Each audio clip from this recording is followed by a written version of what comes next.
Good morning! Meron tayong devotion ngayon at simulan natin ng isang awitin na tiyak mabe-bless tayo.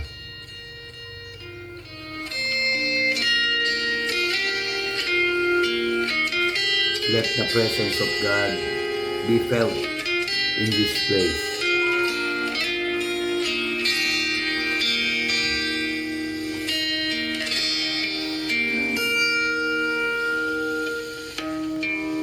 When the music plays and all is stripped away, and I simply come,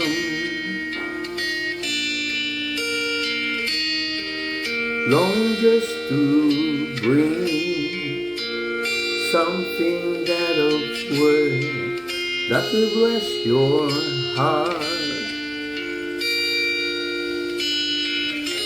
I bring you more than a song, and a song in itself is not what you have required. You search much deeper within, though the way things appear, you're looking through my life. I'm coming back to the heart of worship. It's all about you. It's all about you, Jesus. I'm sorry, Lord, for the thing I've made it. When it's all about you, it's all about you, Jesus.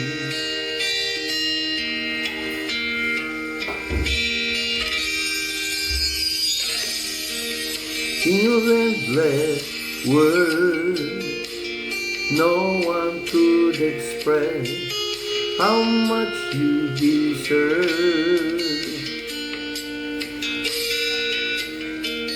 Though I'm weak and poor, all I have is yours, every single breath. I'll bring you more than a song, for a song in itself is not what you have required. You search much deeper within, though the way things appear, you're looking through my heart. I'm coming back to the heart of worship. It's all about you. It's all about you, Jesus. I'm sorry, Lord, for the things I've made it. When it's all about you, it's all about you, Jesus. I'm coming back to the heart of worship, but it's all about you. It's all about you, Jesus. I'm sorry, Lord, for the thing I've made it, 'cause it's all about you. It's all about you, Jesus. 'Cause it's all about you. It's all about you. 'Cause it's all about you. It's all about you, Jesus. I'm coming back to the heart of worship. It's all about you. It's all about you, Jesus. I'm sorry, Lord, for the thing I've made it. When it's all about you, it's all about you, Jesus. Tunay na kailangan natin sambahin si Jesus Christ Sa mga may sakit, pag-pray natin sila. I am the God, ito ang sabi ni Jesus, that healeth thee. I am the Lord, your healer. I sent my word and I healed your disease. I am the Lord, your healer. I am the God that healeth thee. I am the Lord, your healer. I sent my word and I healed your disease. I am the Lord, your healer. God spoke these words to Moses and to those who believe in His name. Now we have a mediator. He is presently in the heavens. He gives healing to each and every one of us. And I understand some are undergoing medical help. I do the same. Every time I go back to His throne, He answers my prayers with a solid confirmation. Mga kapatid, napakahalaga po na ibalik natin yung salita niya na may pananampalataya. You are the God that healeth me. You are the Lord, my healer. You sent your word and you healed my disease. You are the Lord, my healer. You are the God that healeth me. You are the Lord, my healer. You sent your word and you healed my disease. You are the Lord, my healer. You sent your word and you healed my disease. You are the Lord, my healer.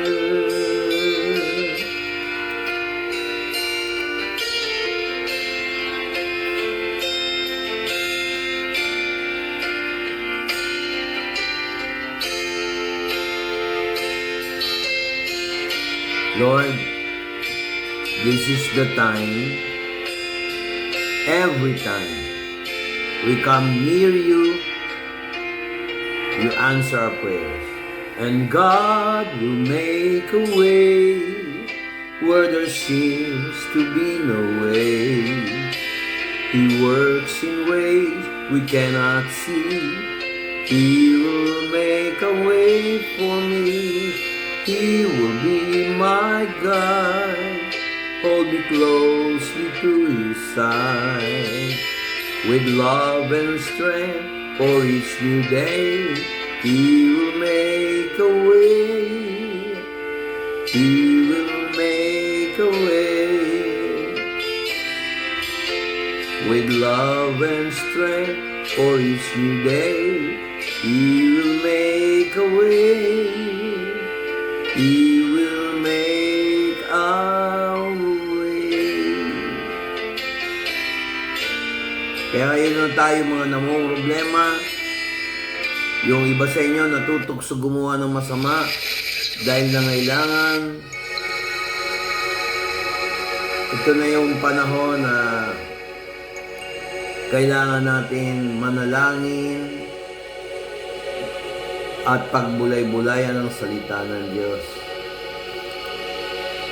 Ito ngayon ang panahon na kailangan ipag-pray natin ang ating gobyerno, ang ating mga kaibigan, mga kakilala, Pag-pray natin ang mga kamag-anak natin, mga mahal natin sa buhay, both kadugo natin at hindi natin kadugo.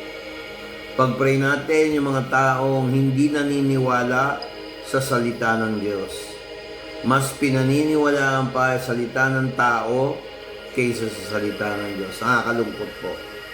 Naniniwala pa sa mga taong nangangako, minsan nakakalungkot na papako. Pag-pray din natin yung mga manloloko, yung mga taong ayaw mag-sorry, na minsan tayo rin ay nagkamali. Pag-pray din natin yung mga taong talagang naubos na ang kanilang pag-asa dahil sa bigat ng kanilang problema. Pero naniniwala po ako, ang Diyos ay may sagot dyan. Itanong natin sa salita ng Diyos. Ganito ang sabi. Dito sa Mateo 6, talata 12, ganito po ang pagkasabi. And lead us not into temptation, but deliver us from evil. Isa sa dahilan, alam ni Kristo, naranasan niya yan. Hindi siya nangaral ng hindi niya naranasan. Kahit ako, naranasan ko yan. Minsan napupunta tayo sa mga bagay ng pagkakasala dahil sa pagsubok na galing sa Diyos, tukso na galing sa demonyo. Alin man dito, kahit magkaiba yung spelling nila, dalawa ang kahitnan. Either you are victorious or either you are a failure. Kaya nga importante yung pagpe-pray. Kaya kung babasahin natin sa Matthew chapter 6 verse 13, at huwag mo kami ipahintulot sa tukso, palayain mo kami sa kasamaan. Kaya napaka-importante, and lead us not into temptation, but deliver us from evil. Marami nakakapag-recite dito. Kagaya ng Our Father who art in heaven, yung mga ganyan. Pero pag tanongin mo, ipaliwanag yon, hindi nila maipaliwanag. Hindi nila maintindihan. Bakit? Walang faith. Pangalawa, piniringan ni Satanas. Matalino naman, pero hindi maintindihan. Ang tingin nila, relihiyon lang ang tama. More than the Word of God. Pangalawa, mayroon din sinasabi si Pablo, normal lang ang tukso. Normal lang ang pagsubok. Sabi rito sa 1 Corinthians chapter 10 verse 13, no temptation has overcome you that is not common to man. God is faithful. He will not let you be tempted beyond your ability. But with the temptation, He will also provide the way to escape, that you may be able to endure. How? Sabi ni Kristo sa Matthew 26 verse 41, magmasid, manalangin, na hindi kayo mahulog sa tukso. Nais ng Espiritu, ngunit ang laman ay mahina. Watch and pray that you may not enter into temptation. The spirit indeed is willing, but the flesh is weak. Yan ang problema natin. Kailangan natin laging manalangin. Hindi yung memorized prayer. Yun lang kausapin natin siya para ako, kinakausap mo, ganun lang kasimple. Watch and pray that you enter not into temptation. Kung totoo kang nagpe-pray at may faith, sa tingin mo magwawagi sa iyo yung tukso at pagsubok? Hindi ata. Kaya ang sikreto, makipag-usap sa Diyos. Kasi dalawa lang yan eh. Either kausapin natin si Jesus or kausapin nyo sarili nyo at ang demonyo. Pag kinausap natin ang sarili natin at ang demonyo, hindi fake yon. Fake. Tanong ko, tayo ba ay may faith o tayo ay fake? Napaka-importante niya mga kapatid. Kaya, importante, kailangan may Jesus Christ tayo sa buhay. No? Nagte-tape ako live huwag kayo maingay. So, kung titingnan nyo to, si Jesus Christ, yung high priest na gumagawa ng paraan na sumusulpet siya sa atin dahil alam niya yung kahinaan natin. For we do not have a high priest who is unable to sympathize with our weakness, but one who is in every respect has tempted us as we are without sin. Let us then, with confidence, with faith, draw near to the throne of grace, that we may receive mercy and find grace to help in time of need. Wala tayong mataas na pinunong saserdote na siyang hindi makapagsimpatya sa ating mga kahinaan. Ngunit, merong isa sa lahat ng bagay na tukso din, pero wala pa rin siyang pagkasalanan. Magkaroon tayo ng lakas loob, lumapit sa trono ng kanyang biyaya upang makatanggap tayo ng habag at pabor sa oras ng pangangailangan. Mga kapatid, this is an encouragement that each of us should pray to God. Let us now pray for our loved ones. Father God, nilalapit ko ang aking mga family, relatives, friends, acquaintances, co-workers of God. Nilalapit ko sa iyo, Lord, lalo-lalo na mga taong nakakonect sa maikling devotion na ito. Lord, this is the time, year 2025, a year of discontinuity, a year of opportunity. Father God, nilalapit ko pati ang aming gobyerno, ang mga businesses, ang mga education, ang mga health, finances ng bawat nakakonect dito na tumatalima sa iyong salita. Father God, I pray by faith, kumilos ang banal na Espiritu sa devotion na ito. Gumawa ka ng pamamaraan, Lord, na mabuksan. Tanggalin mo mga espiritu ng kabulagan, espiritu ng kabingihan, espiritu ng kayabangan, espiritu ng walang pananampalataya.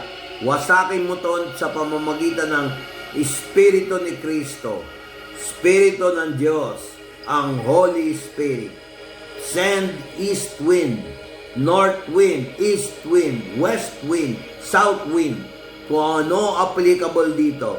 Ginagamit ko ang singsing ng authority mula sa Diyos na binanggit sa prodigal son. Ginagamit ko rin ang pangalan ni Jesus na may resulta sa prayer devotion na ito. Lord, lahat ng ko-connecta rito, tutugunin mo ang panalangin. Lord, dahil naniwala ako sa iyong salita at lahat ng naniniwala sa salita mo, sa pamamagitan namin mga lingkod, Lord, maging isa sila, makipag-isa sila sa amin. In Jesus Christ's name. Lahat, yung mga nagdududa, para may point of contact, hawakan nyo ang screen ng cellphone nyo o yung inyong monitor, no? Ang computer nyo o laptop o cellphone nyo, hawakan nyo screen, tutugunin ng Diyos ang panalangin nyo by faith in Jesus Christ's name. Amen. I pray, I hope nagustuhan nyo ang maikling devotion natin at awitin natin isang Tagalog na kanta. Ito ang magandang kanta na dapat nating tugunin.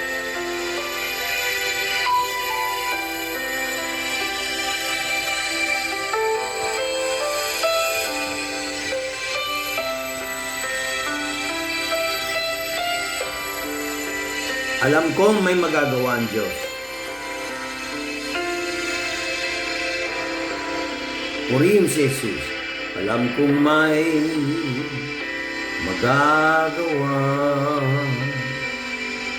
ang Diyos.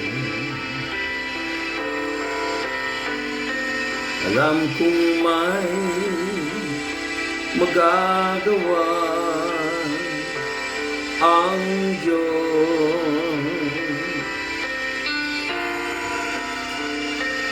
Kung ako'y magtatapat at sa Kanya'y maglilingkod, alam kong may magagawa ang Diyos. Alam kong di ringgin ng Diyos ang samo ko.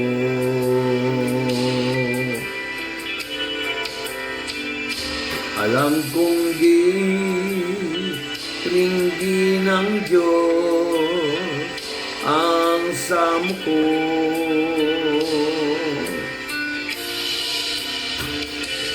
Kung ako'y magtatapat at sa Kanya ay susunod, alam kong diringgin ng Diyos ang samo ko.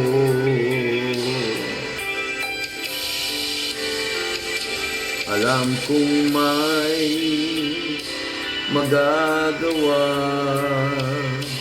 ang Diyos.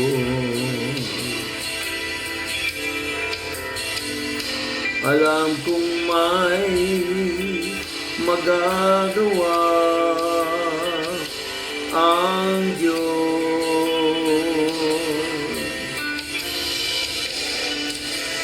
Kung ako'y magtatapat at sa Kanya maglilingkod, alam kong may magagawa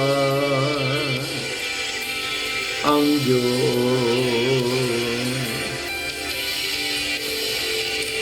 Alam kong di ringgin ng Diyos ang samo ko.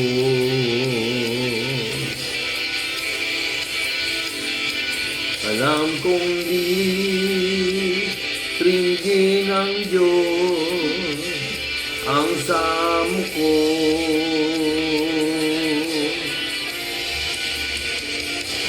Kung ako'y magtatapat at sa Kanya ay susunod, alam kong diringgin ng Diyos ang samo ko.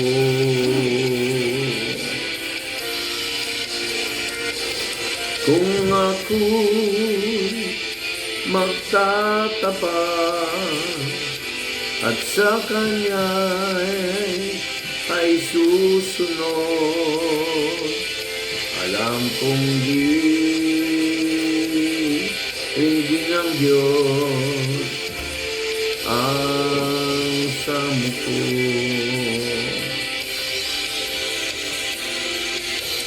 Alam kong may magagawa ang Diyos. Alam kong may magagawa ang Diyos. Binabasbasan ko lahat ng taga-subaybay sa ngalan ng Ama, ng Anak at ng Banal na Espiritu kay Kristo Jesus. Amen. Amen. Amen.